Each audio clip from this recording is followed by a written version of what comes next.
Caríssimos amigos e irmãos, que a paz do Senhor esteja com todos vocês. Domingo, dia do Senhor, 10º domingo, tempo comum. Se não fosse domingo, hoje estaríamos celebrando São José de Anchieta. Quando vejo, leio, reflito sobre a vida de São José de Anchieta, um jovem que chega aqui nessas terras tão pouco conhecidas, longínquas, lá de Portugal, e chega para ser missionário, e se integra, conhece a linguagem dos indígenas, conhece as plantas, conhece as questões todas da sabedoria desse novo local e traz consigo também a cultura que ali aprendeu no velho continente, uma especial em Coimbra, com os cantos, com o teatro, enfim, essa simbiose entre as culturas aparece muito bem na vida de São José de Anchieta, que viveu intensamente sua vocação religiosa, sacerdotal, e ao mesmo tempo que teve essa presença missionária junto aos indígenas. Em nossa história temos grandes figuras, uma delas, São José de Anchieta, a quem nós hoje recordamos com muito carinho. Ele é padroeiro dos catequistas, agora como ministério instituído, mas é para todos nós, meus irmãos e irmãs, um exemplo também de cristão, de missionário, e que vai para terras longínquas, desconhecidas, e que ali realmente se relaciona com outras culturas, traz a sua contribuição e faz sua parte. Não só pela fundação das cidades, não só pelos seus escritos, mas também pelo seu exemplo. Por isso, em um bom momento, ele foi canonizado pelo Papa Francisco.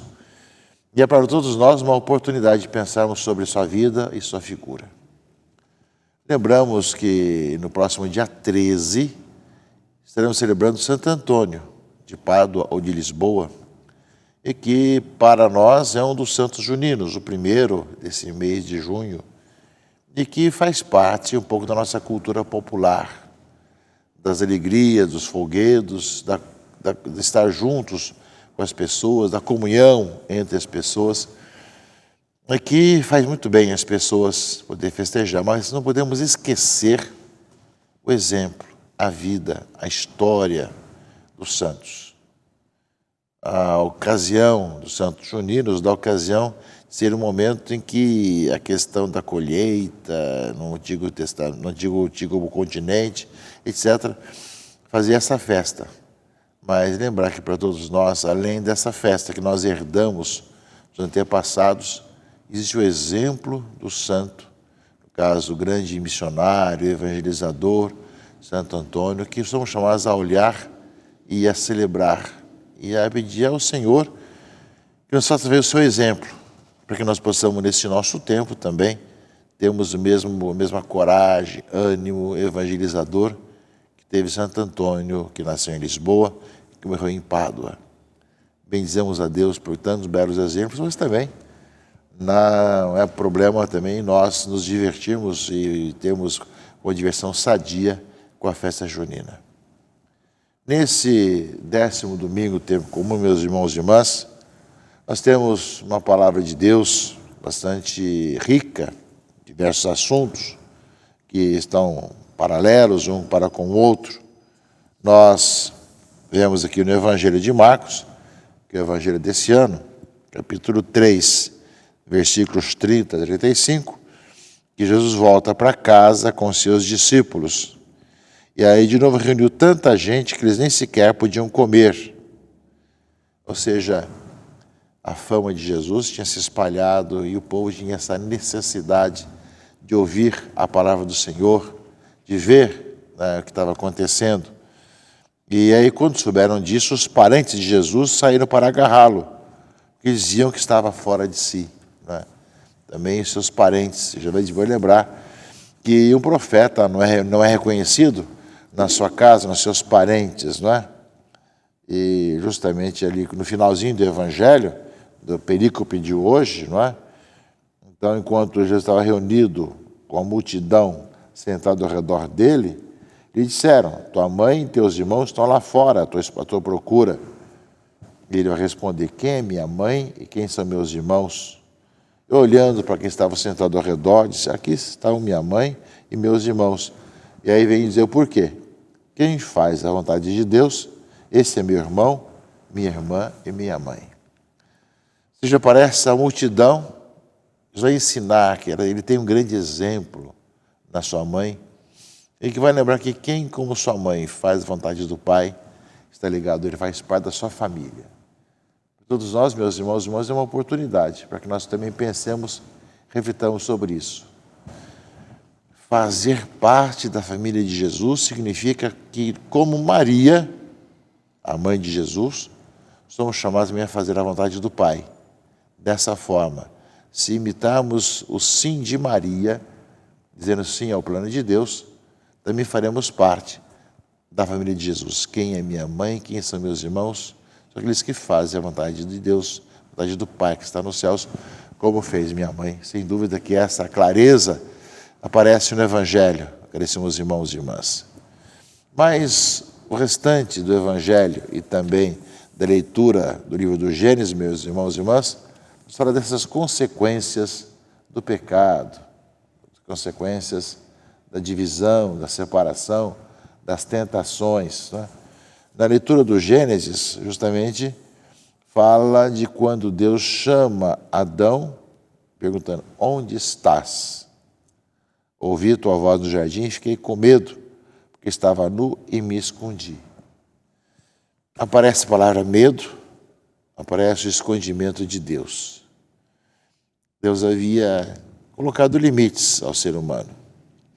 Mas Adão e Eva, levados pelo maligno, acabaram não aceitando o limite. Queriam ser deuses, serão como Deus.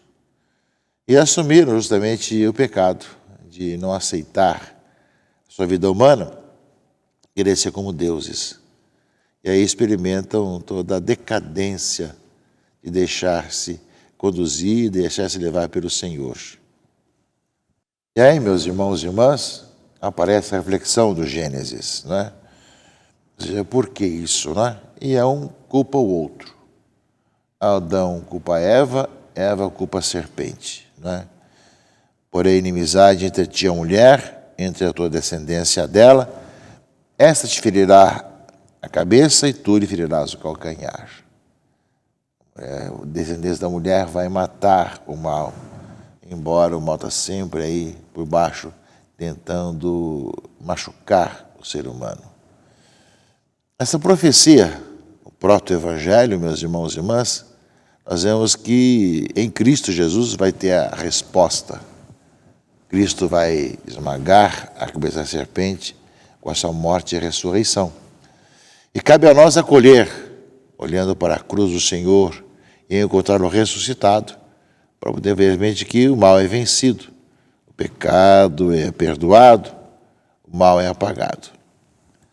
A leitura do Evangelho nos fala de vários aspectos, meus irmãos e irmãs, que tinha ali os mestres da lei, que estavam vindo de Jerusalém, diziam que estava possuído por Beelzebu, e que pelo príncipe do demônio ele expulsava os demônios, acusando Jesus, que fazia o mal por causa do demônio. E aí Jesus fala: não, seu reino está dividido contra si mesmo, não poderá manter-se. Não é? Satanás se levanta contra si mesmo, se divide, não poderá sobreviver. Não é? Já aparece a argumentação, dizendo que Jesus estava possuído do demônio, pois fazia isso. Não é? E ele fala que quem não crê que ele possa realmente perdoar os pecados, fazer realmente o bem, e crer realmente em Jesus Cristo, crer na missão dele, peca contra o Espírito Santo, né? Ou seja, não aceita jamais a conversão e o perdão. Né? Por isso não tem essa conversão. Né? Por isso mesmo ele falou isso, porque ele está possuído por um espírito mau. Aparece a dureza do coração, meus irmãos e irmãs, diante de Jesus, que ensina em casa, onde aparece a família de Jesus, que está ali também vendo o que estava acontecendo, e vai dar a grande lição que sua mãe é grande e obediente à vontade do Pai.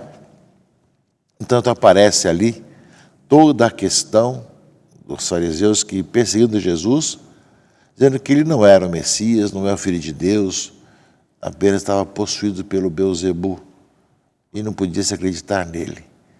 E eu vou dizer que esse é um pecado contra o Espírito Santo. Portanto, meus irmãos e irmãs, nós temos a dificuldade, aquilo que já no livro do Gênesis, leitura primeira desse final de semana, nos fala da questão toda de Adão e Eva, que ouvem a serpente e acabam indo contra o plano de Deus, achando que são deuses e não existe apenas o único Deus, aparece também no Evangelho, quando acusam Jesus. Isso, meus irmãos e irmãs, também atualiza para nós quantas e quantas vezes fazemos o mesmo. Não aceitamos a nossa limitação, achamos-nos deuses e esquecemos de nos colocar na mão do Senhor. Quantas vezes nós blasfemamos contra o Senhor, não aceitando a palavra de Deus, não aceitando o ensinamento de Jesus Cristo, hoje muito comum hoje, de diversas formas. Por isso o ser humano cada vez mais está dividido, separado, né, dentro de si mesmo e infeliz. E, meus irmãos e irmãs, a segunda leitura, a carta de São Paulo aos Coríntios, né, vai lembrar a importância da fé em crer no Senhor. Eu creio e por isso falei. Nós também cremos e por isso falamos, certos de que aquele que ressuscitou Jesus dentre os mortos, nos ressuscitará também com Jesus, nos colocará ao seu lado, juntamente convosco. Né? Ou seja, crer e aceitar. Aquele que anunciou justamente a morte e a ressurreição do Senhor. Não é? Por isso, não desanimamos, diz aqui a carta de Paulo. Mesmo se o nosso homem exterior vai se arruinando, vamos ficando velho, cheio de dores, mas o nosso homem interior, pelo contrário, vai se renovando dia a dia. Quanto mais vamos vivendo, embora a carne vá sentindo os anos pesarem, o interno, o coração do homem vai voltando-se cada vez mais para o Senhor, não é? Portanto, o volume insignificante de uma tribulação momentânea acarreta para nós uma glória eterna e incomensurável. E isso acontece, diz aqui a leitura, porque voltamos nossos olhares para as coisas invisíveis e não para as coisas visíveis. Pois o visível é passageiro, mas o invisível é eterno.